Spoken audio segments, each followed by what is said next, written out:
All right, good afternoon, everyone. My name is Mike Tallhamer. I'm the Chief Physicist for AdventHealth in the Rocky Mountain region in the U.S. I'm based primarily out of Denver, Colorado, and I'm going to be giving a talk on maximizing the value of your SGRT system with the new Cherenkov imaging system called DoseRT.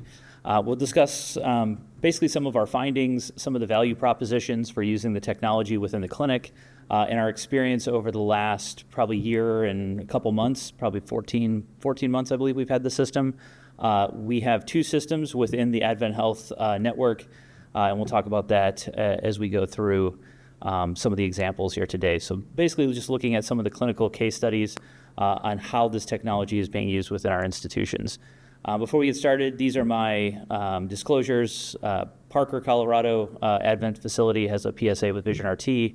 As you just heard, the Celebration facility where AD works also has a COE with VisionRT. And then I'm also a physics consultant, so I do provide physics consultation services to a various number of different vendors. But as far as the technologies you'll see in this talk, most pertinent VisionRT and Varian Medical Systems.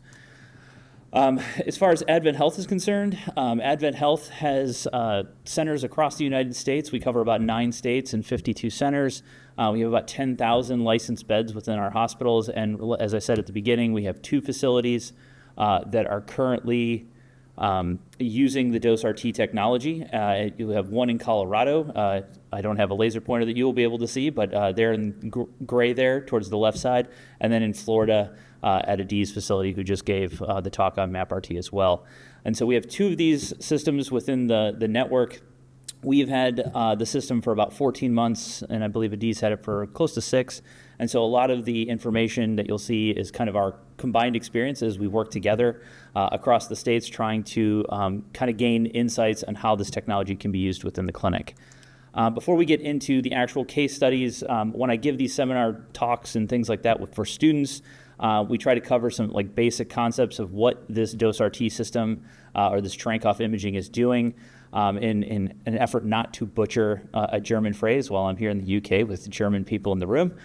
We talk about expanding our Umwelt. The Umwelt is basically the sensory perception of the world that an organism has. As scientists, we understand that we're made of very complex biological molecules like DNA, but those DNA are actually built of smaller things. And so we have a picture here of the very first image of a hydrogen molecule that was published. We have a unique ability to kind of expand our Umwelt within medicine. And so we know that as organisms, we're embedded in a much larger system that we try to seek to understand. Having come from the U.S. military and deep space imaging background, we think of larger and larger systems as we're kind of going the opposite direction. But we tend to live in a world where we have a very narrow perceptive ability of our surroundings. So we live in a region where we have a very narrow band of perception. So our Umwelt needs to be expanded. So we think in medicine of things like MRI and CT and PET and SPECT scanners and ultrasound. Those are all ways of expanding our understanding or visualizing what's happened from a human perspective. And so we bring kind of our Umwelt or things into our Umwelt that typically are not there. With SGRT, we're trying to expand that Umwelt using this Cherenkov imaging technology. And as a former deep space imaging physicist, that I think of back when we were doing the Hubble Deep Field experiments. The dates actually on this slide are the ultra deep field experiments. But we took the Hubble telescope and we pointed it at a section of the sky. I tell everyone that it's a small empty section, and by small, if you took out a pencil and held it at about arm's length and pointed it towards the sky, the area of the sky we were looking at was about the size of the tip of that pencil. And we just repeatedly exposed the Hubble telescope to that area of the sky that was supposedly quote-unquote empty. After a series of images over a long period of time, we processed those images. We were able to see that that empty space actually was filled with billions of galaxies. And so you may be thinking, why is this guy talking about this? How does this have anything to do with SGRT? Essentially, Cherenkov imaging is doing a very analogous thing with the Cherenkov cameras. We're taking a set of cameras, we're visualizing the patient and the faint Cherenkov signal that is coming off of our patient.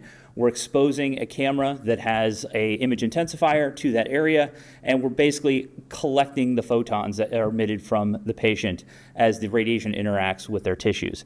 As a particle travels faster than the speed of light in those tissues. There's a polarization. When that polarization relaxes, we get an emission of a photon.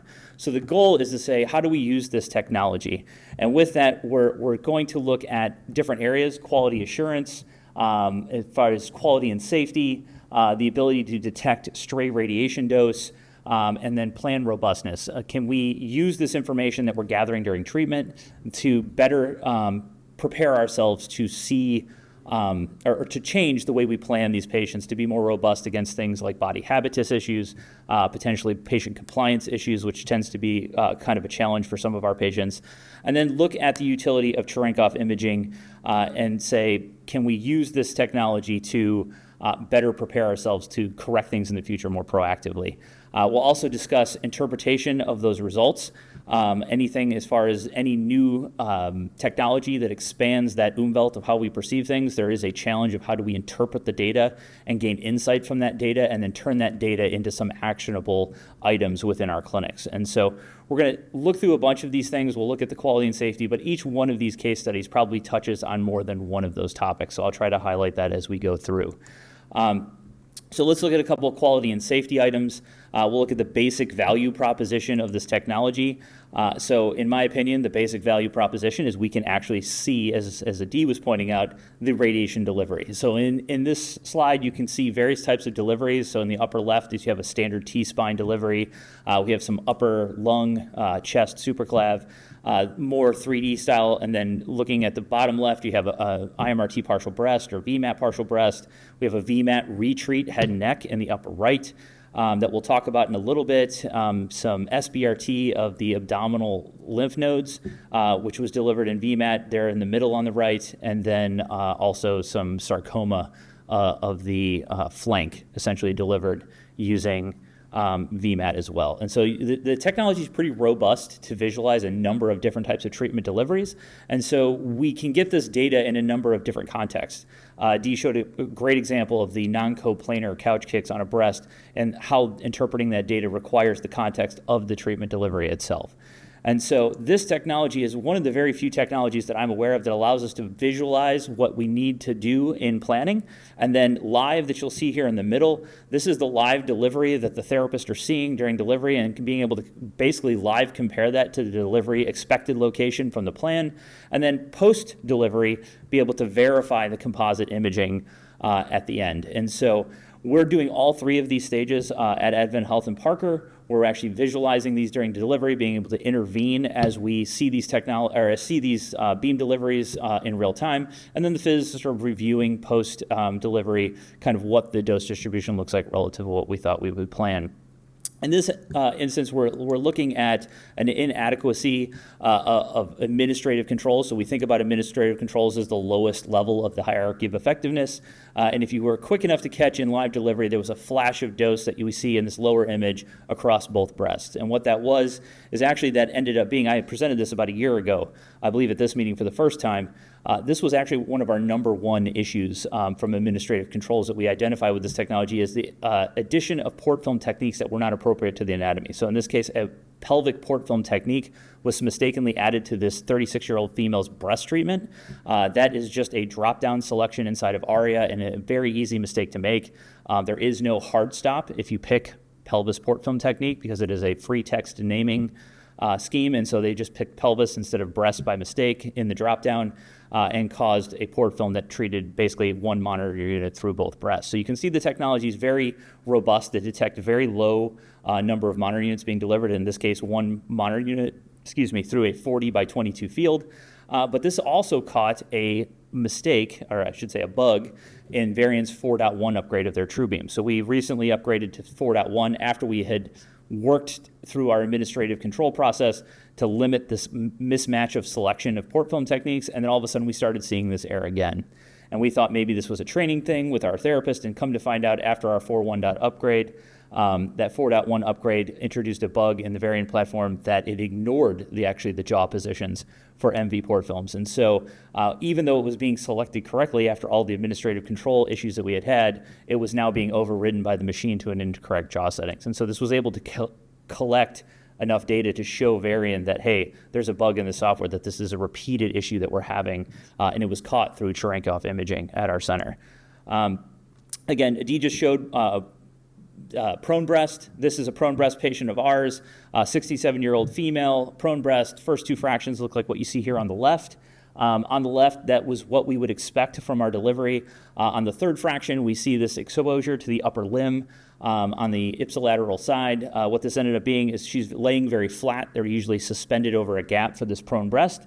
And because her shoulders were bothering her, she was trying to bear her weight on her shoulders and using her traps essentially to bear some of her weight over that gap. And by pulling on that pad, she dislodged it from the index bar and actually was able to pull her elbows down to help support her weight. By pulling her elbows down, she pulled her upper arm into the exit dose of the field. Very easy to catch during delivery.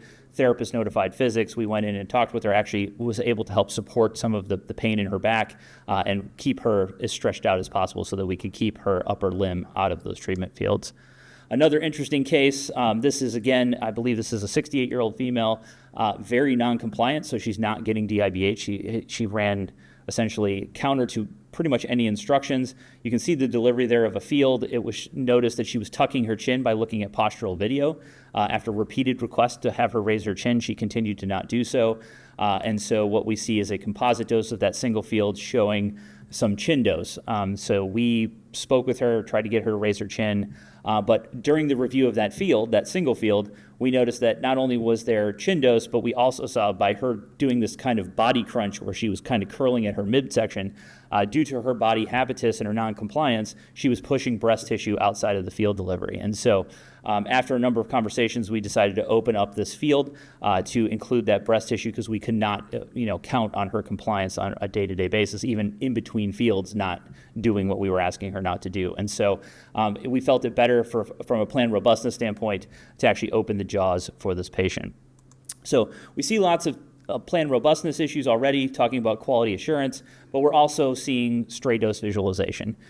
Stray dose on the chin, stray dose, or missing dose on some breast tissue here. But we'll talk about specific stray dose visualization. And this has been published on, so you see here on the left, this was published in a paper by Jarvis out of Dartmouth, showing that SGRT tolerances need to match up to either patient body habitus or the type of planning technique that you're using. And so in this case, all of the SGRT tolerances in this paper were met, but they still saw contralateral breast dose. If they corrected the body to correct for the contralateral breast dose, sometimes if the shoulder was too far forward, you could see ipsilateral shoulder dose. Example from my centers in Parker, Colorado, here in the middle, we presented this, I believe, last year. This body habitus robustness type of correction. So the very first day, you see the superclav and PAB fields line up very well on this patient, but due to heavy reconstruction of her chest wall and a very acute slope of her chest wall, a very small half a degree of roll tends to cause this bleeding of dose down into the axilla.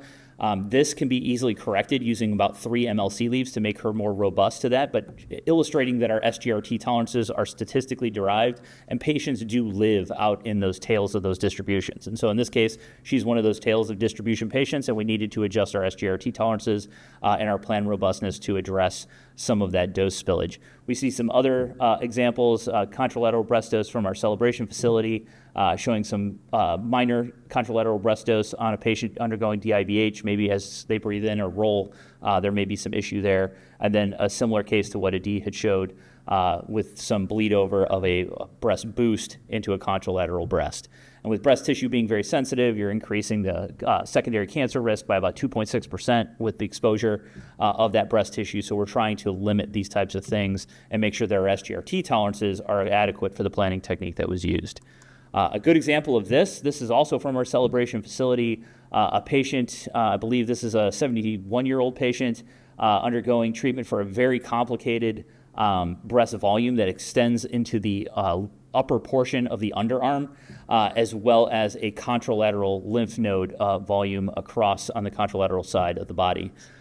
Very complicated VMAT plan. You'll also notice that the CT is truncated at the chin, and so they typically don't CT through the entire face of the patient. We try to limit the amount of radiation exposure to the patient by stopping at the chin because that should be well above the treatment volume. And so nothing really to note other than the complexity of the treatment delivery here. But upon treatment delivery, we see that as we treat the upper arm portion, you can see on the contralateral image on the right, you can see some exit dose through the face. And so that exit dose is less than ideal, obviously, and this is just one control point within this VMAT delivery. Here's another control point where there's exit dose clearly up on underneath the cheekbone, far beyond where the CT had already been truncated. And so this was easily caught on fraction 1 because of the shadowing of the upper arm to the face. It was not caught during treatment planning because there was no structure there to actually calculate dose on, but now DoseRT can easily identify that this is an issue during treatment delivery, and this can be adjusted at planning or at least addressed with the physician saying, hey, there's a problem with what we're doing here. Another example, as far as looking at avoiding exit dose to one place, we're now looking at visualization and confirmation of ipsilateral limb sparing. This is a 99-year-old female undergoing ipsilateral chest wall with a fungating mass into the axilla. We are delivering this IMRT because she has a frozen shoulder and a frozen elbow, so her arm will not move from that position. So we put her in a cradle to make sure her arm was there, and now we're using live delivery and composite delivery images to make sure that we're avoiding the ipsilateral arm as intended from the IMRT optimization. We're also partially bolusing the field only over the fungating mass, and so we want to make sure that the bolus is in the right position because the optimization is dependent on that bolus being in the right position. We can look at a rendering from the treatment planning system to make sure that we can see the surface dose rendering versus the bolus position, and then we can even use some programming and some magic to blend these two images to verify that not only the dose is in the right spot, the bolus is in the right spot, the ipsilateral limb was spared, but that the patient being set up using postural video with SGRT is in the right position. And we can see that the contralateral limb, the ipsilateral limb, the chin, all of those things right down to her earlobes are in the right position because we were using postural video to align this patient because we were concerned that we didn't want to expose that contralateral limb to the dose from the treatment plan. So it can be used as a way to proactively search for a stray dose, but in this case, we can also verify that the dose is not hitting the things that we wish to miss during the treatment plan. And that brings us to plan robustness. We are doing more and more complicated treatment planning techniques. This plan robustness looks at things like this case where this is a upper thigh sarcoma. In this case, you'll see a different view of the software where we're switching between cameras to make sure you'll see them oscillate between views to make sure that they don't see exit dose or entrance dose on the contralateral thigh. This patient was undergoing VMAT for this sarcoma of the upper thigh, and obviously we can see in 4 fractions we see dose on the contralateral limb. You can see in this view in the bottom right-hand corner, or by bottom left-hand corner, right-hand corner of that image, you can see the postural video is very small. In the 4 fractions, we actually had a therapist who was not very familiar with postural video. She's new to our institution, had never used this before, was very focused on getting the ipsilateral limb, the treatment limb, in the right position, but forgot about the contralateral limb. And because we're using avoidance sectors for this plan, if you allow the thighs to get too close together, you're now moving that contralateral limb into the dose of the field. And so we could easily see that in 4 of the 30 fractions, and we're able to kind of use that as a training moment. No significant dose to those thighs, but if they were together, too close together for 30 fractions, you're talking about getting close to 60 Gray to that contralateral limb that does not have cancer. In this case, another example, proactively making sure that we're not crossing over into previously treated areas. This gentleman had upper lip and left cheek treatment. I live in Colorado, which means I live in the sky. We live at a very high altitude and see lots and lots of skin cancers because of that, because nobody believes in sunscreen. So we see lots of skin cancers of the face. And so in this case, had a very significant skin cancer of the upper lip, one of the left cheek, and now we were coming in and treating the lower portion of the septum and nasal tip. And in this case, we were able to provide these renderings to our therapist and say, if you see any dose in these regions, please turn the beam off. You can see he's in a aquaplast chin strap. He's a rancher, has pretty decent claustrophobia, so we were trying to accommodate his claustrophobia, but did not want him to move those previously treated areas, treated about 6 months before this plan, into the current treatment area and get overexposure, because he got close to 54 Gray or 55 Gray to both of those regions previously. So now delivering 55 to the nasal tip, did not want to put his other areas at risk. Here's another unique example of quality assurance, but also looking at straight dose and plan robustness. We use our, modulation factor to determine if recurrent head and neck treatments are overmodulated. We do not want to see dose in these regions underneath the Y-jaw. There's a geometric problem with the variant head that allows for overly modulated plans to see a pretty significant overlapping dose underneath the Y-jaws during VMAT delivery. So we can actually use the Trankov system to detect if there's any stray dose to a composite plan and make sure that there's no stray dose there that we need to worry about. We can then move to a standard QA procedure on an arc check or a map check. And if that passes, that we can then use this to verify, again, these avoidance sectors and these no entrance, no exit regions on the patient. These areas themselves are of concern because he's already had 70 gray, and these have been taken to tolerance doses, and so we want to make sure that we don't see Trankov signal entering or exiting through the oral cavity or through the ipsilateral parotid. In this case, he's a recurrent floor of mouth, and so we were able to verify on each fraction that we were not entering or exiting through these areas that had already received significant dose. Moving on to another breast type treatment, we've been doing these 3D arc based treatments for a very long time for photon boosts. Our physician really liked them over composite photon electron boosts. We saw that we were starting to see some creepage of this dose into the breast, the contralateral breast.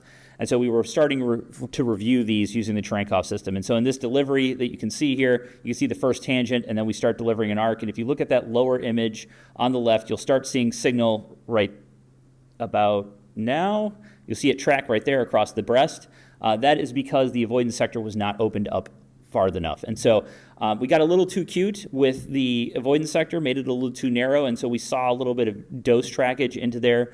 If you look at the planning system, it didn't appear as though there should be dose there, but we found, again, not a bug, but we'll call it a feature with inside of Eclipse, where the surface dose rendering, if you change the surface dose rendering, and we also lost a little bit of detail here that you're not seeing in the planning system. So if we change the rendering inside of Eclipse to account for the 105 max bin width, you can actually see that the dose is there and that there was actually some dose creepage across into the other breast. We just didn't see it because of some of the limitations, we'll say, of the Eclipse surface dose rendering. And so it helps us to better evaluate plans of this nature. And finally, going into data interpretation, this is just an interesting case. We presented this to Trankov Imaging Consortium. This is a 45-year-old female that presented with what appeared to be a hole in the dose distribution. This was at a D site. This was actually presented to the Trankov Imaging Consortium users group. It was determined that this was probably a port from a expander causing this decrease in dose at this area. Didn't make a lot of sense to us at the time. So Dee and I kind of talked through this one. We saw that as we changed some SGRT tolerances, that this volume of this hole changed in size.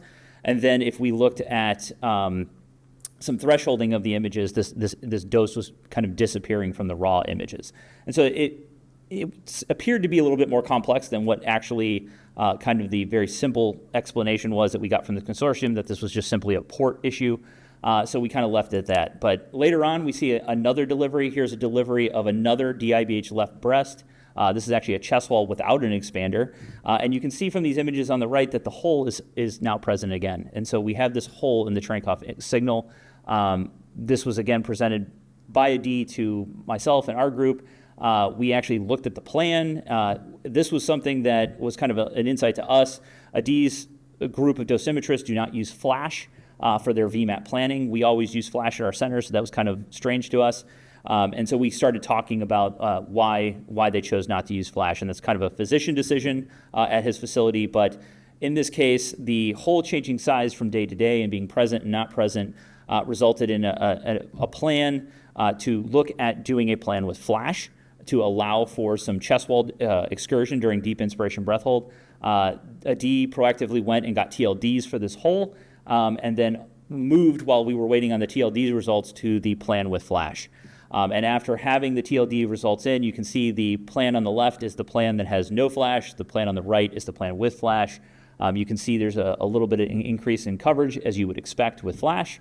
And in this case, looking at the TLD results before and after planning with flash, there was a discrepancy of somewhere between 30 and about 45 centigrade per fraction over 25 fractions. That's a significant decrease in dose to that region.